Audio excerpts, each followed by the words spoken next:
coaches, today we continue our look into the 5 all-important aspects of athlete and player management you absolutely need to know about if you're coaching players in the game of baseball. Last day we discussed pitch count, which represents the volume of throwing, and we looked at why it's so important to track all throwing, not just pitches off the mound.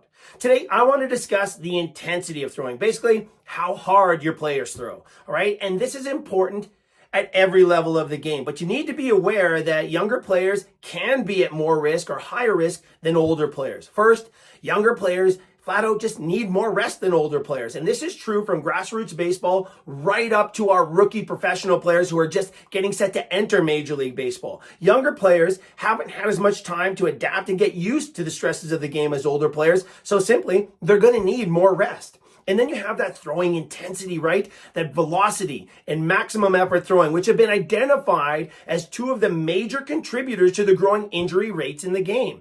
Even if you have players who don't throw as hard as other players their age, when they throw their personal hardest, that's still maximum effort throwing. And it can be dangerous if it's not managed properly.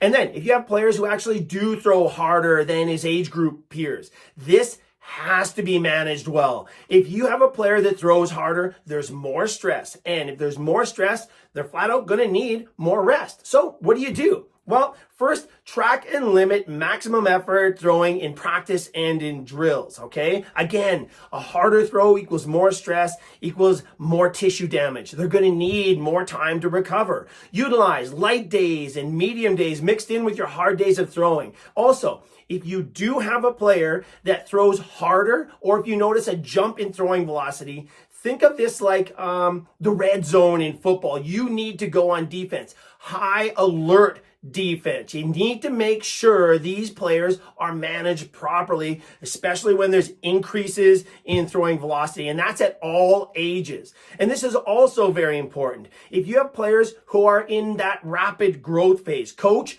you are one of the most important people in their lives. When players are growing rapidly, they are at the highest risk level for injury, and they have to be protected. Just imagine if that ball gets just a little bit farther from the elbow or the shoulder because their arms are growing. If you coach players who are growing like weeds, measure their wingspan on a weekly basis from fingertip to fingertip. First, they'll love it. Second, if you do see those long bones growing, you know they have to be managed differently.